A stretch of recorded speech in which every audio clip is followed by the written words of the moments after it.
नमस्कार दोस्तों, निर्मला सीतारमण ने बजट पेश कर दिया है। बजट पेश होने के बाद लगा कि अगर पेश ना भी करती तो भी भारत विश्व गुरु बना रहता।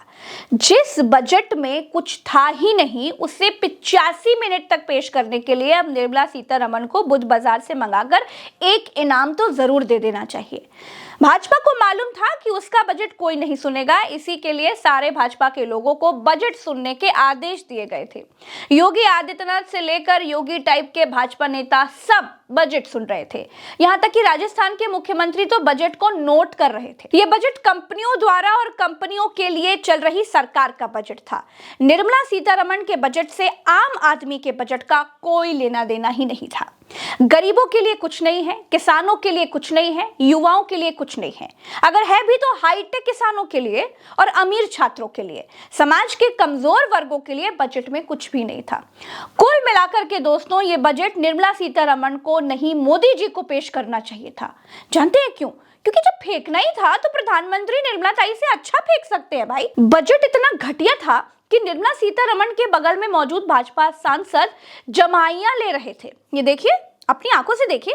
आगे निर्मला सीतारमण संडे को बजट पेश करते इतिहास बना रही थी और ऐसे ऐतिहासिक बजट पर भाजपा के सांसद साहब ऊँघ रहे थे। बजट भाजपा सांसदों के ऊपर से निकल रहा था। निर्मला सीतारमण ने जैसे ही बजट पढ़ना बंद किया वैसे ही शेयर मार्केट में हाहाकार मच गया। शेयर मार्केट धड़ाम हो गया। वैसे बजट से बाजार सुधरते हैं, लेकिन भाजपा के बजट से बाजार की कमर टूट गई। सेंसेक्स 1300 अंक नीचे गिर गया।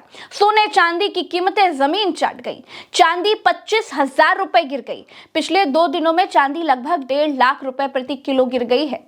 सोने की भी ऐसी हालत है। पिछले 2 दिनों में 31,000 से 40,000 रुपए प्रति तोला गिर गया है सोना। शेयर मार्केट धड़ाम हुआ था। इस खबर को टीवी मीडिया को छिपाना चाहिए था, लेकिन गलती से खबर बता दी गई और ऑन एयर चलते बुलेटिन में शेयर बाजार में हाहाकार की खबर को मैनेज किया गया। पर अभी बात कर लेते हैं बजट के बाद शेयर बाजार की जो स्थिति देखने को मिल रही है, ये कतई अच्छा नहीं है। सेंसेक्स 2300 अंक तक गिर चुका है। इस वक्त की बहुत बड़ी खबर आप तक पहुंचा रहे हैं। शेयर बाजार में हाहाकार की स्थिति है। हम सब जानते हैं आज देश भर की निगाहें इस बात पर टिकी हुई थी कि जब बजट पेश किया जाएगा। आज मुस्कुराती हुई निर्मला सीतारमण जब बजट लेकर आई थी तो उस समय बहुत सारी उम्मीदें की जा रही थी, लेकिन शेयर बाजार से एक कतई अच्छी खबर सामने नहीं आ रही है। फिलहाल सुधार की खबर है। सेंसेक्स 2300 अंक तक गिरा था और अभी जो जानकारी मिल रही है कि उसमें सुधार हुआ है। तुरंत हाहाकार, तुरंत सुधार, इसे कहते हैं त्वरित मैनेजमेंट। चलिए जल्दी से ये भी देख लेते हैं दोस्तों कि 85 मिनट के भाषण में निर्मला सीतारमण ने जो भाषण दिया उसमें क्या कहा। पहली बात यह रही कि इनकम टैक्स स्लैब में कोई बदलाव नहीं किया गया।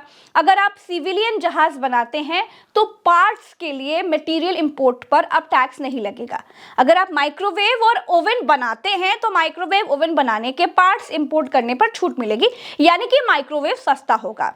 सस्ता खरीदना है तो आटे की जगह माइक्रोवेव खरीद लीजिए, उसे पकाकर खा लीजिए। पर्सनल यूज के लिए मंगाए गए सभी गुड्स पर टैरिफ 20% से घटाकर 10% किया गया है। अब अगर आप इतने बड़े धन्ना सेठ हैं कि मतलब विदेश से अपना पर्सनल यूज का सामान मंगाकर इस्तेमाल कर रहे हैं तो मंगा लीजिए। अगर आप नारियल उत्पादन कर रहे हैं तो नारियल उत्पादन बढ़ाने के लिए संवर्धन योजना का प्रस्ताव किया गया है। मोटर एक्सीडेंट क्लेम की रकम को इनकम टैक्स से छूट दी गई है। इसका आम आदमी से क्या लेना देना है वो तो मालूम नहीं है। खैर, 20 लाख रुपए से कम की विदेश में अचल प्रॉपर्टी डिस्क्लोज करने पर पेनल्टी नहीं लगेगी। तो मतलब भैया, अगर आपकी विदेश में आपने छिपा कर कोई प्रॉपर्टी रखी है और उसे भारत सरकार की नजरों में आप लाना चाहते हैं तो उस पर आपको कोई पेनल्टी नहीं लगेगी।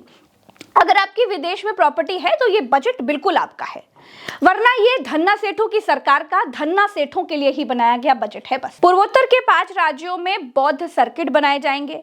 कार्गो ले जाने के लिए फ्रेट कॉरिडोर बनाए जाएंगे। आप कार्गो ले जाते हैं तो आपको बधाई। इलेक्ट्रॉनिक इक्विपमेंट के लिए 40,000 करोड़ दिए जाएंगे। पुराने घोषणा पत्र से कोई काम न किया, उनसे उम्मीद क्या करें? बीजेपी से उम्मीद ही नहीं तो बजट से उम्मीद क्या करें? ये हमेशा बड़े लोगों के लिए 5% के लोगों के लिए बजट बनाते हैं, आम जनता के निराश किया है। 7 हाई स्पीड रेल कॉरिडोर बनाने की बात बजट में कही गई है। ये बनेंगे कब इसका आता पता नहीं है। खैर, अब भाजपा की हाई स्पीड रेल की परिभाषा सब लोग समझ चुके हैं। ये लोग पुरानी पटरी पर एक प्राइवेट ट्रेन उतारते हैं और उसकी स्पीड पुरानी वाली ट्रेनों से थोड़ी ज्यादा कर देते हैं और उसे ही हाई स्पीड बता देते हैं। इससे पहले नरेंद्र मोदी बुलेट ट्रेन चलाने की बातें कर रहे थे। 12 बरस बीत गए हैं, भारत देश बुलेट ट्रेन के दर्शन अभी तक तो नहीं कर पाया है। भाजपा की आदत फेंकने की है, चाहे बजट में फेंको चाहे रैली के मंचों से फेंको, कोई फर्क नहीं पड़ता। इससे पहले 100 स्मार्ट सिटी बना दी गई हैं। 100 स्मार्ट सिटी कैसे बनाई गई हैं ये बताऊंगी तो शायद मेरी आज की बात डिरेल हो जाएगी। खैर, कैंसर की 17 दवाइयां कस्टम ड्यूटी फ्री कर दी गई हैं। 3 आयुर्वेदिक एम्स खुलेंगे। कब खुलेंगे ये मत पूछिएगा। देश के हर जिले में गर्ल्स हॉस्टल बनाए जाएंगे, लेकिन कब इसका कोई आता पता नहीं है। लेकिन कब, सवाल ये बड़ा है। आप अपने मन में ये सवाल रख सकते हैं, लेकिन सरकार को इससे क्या। खैर, हमेशा की तरह पशु और मछली पालन को बढ़ावा देने की बात कही गई है। हर बजट की तरह इस बजट में भी टेक्सटाइल पार्क बनाने की बात कही गई है। हैंडलूम कारीगरों के प्रोत्साहन की बात कही गई है। पर्यटन के लिए 10,000 गार्ड्स को ट्रेनिंग दी जाएगी, ये बात कही गई है। लेकिन गार्ड्स को ट्रेनिंग देने की बात कोई बजट में करता है क्या? एनीवेज, बाकी योगेंद्र यादव जी से समझिए कि सरकार के इस हवाई बजट में और क्या कुछ है, जरा ध्यान से सुनिएगा। किसान के सरकार की नजर से ओझल हो जाने की औपचारिक घोषणा हो गई है। 2026 का जो बजट निर्मला सीतारमण जी ने अभी पेश किया, उसकी सबसे महत्वपूर्ण बात गांव किसान खेती के लिए यही है कि अब आप हो नहीं, मन में पहले भी नहीं थे, लेकिन दिखावा होता था, योजनाओं की घोषणा होती थी, गांव खेती किसान मजदूर के बारे में कुछ बोलना पड़ता था।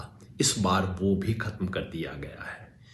पहली बार देश के इतिहास में एक बजट है जिसमें किसान का जिक्र नहीं है, जिसमें खेतीहर मजदूर का जिक्र नहीं है, सिंचाई की बात नहीं है, फर्टिलाइजर की बात नहीं है, किसान के लिए एक भी योजना नहीं है। कछुए के लिए भी योजना है, शेर के लिए योजना है, किसान के लिए कोई योजना नहीं है।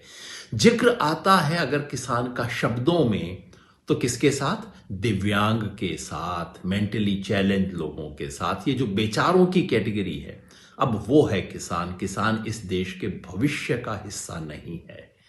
हाँ, अगर आप किसान हैं, कुछ करना चाहते हैं, तो आपको आर्टिफिशियल इंटेलिजेंस दे देंगे। आप बादाम उगाइए, वॉलनट उगाइए, आप कोको उगाइए, हाई वैल्यू काम कीजिए, और अगर नहीं कर सकते तो भाड़ में जाइए।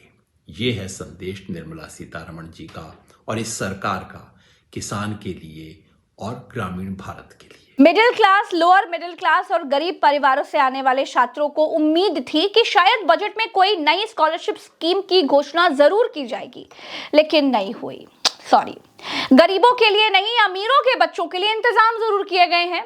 विदेश में पढ़ाने के लिए भेजे जाने वाले पैसों पर CCS 5% से घटाकर 2% कर दिया गया है। बाकी बजट में भैया ऐसा कुछ नहीं था जिसे हम आपको बता पाए।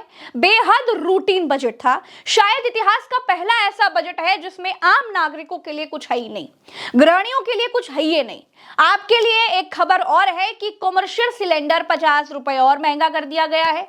घरेलू वाला महंगा नहीं किया है। इसके लिए आप मोदी जी को जाकर थैंक यू, धन्यवाद कह सकते हैं। एक बात और, मैंने फर्जी बजट को 8 मिनट तक एलेबरेट किया है, उसका एनालिसिस किया है।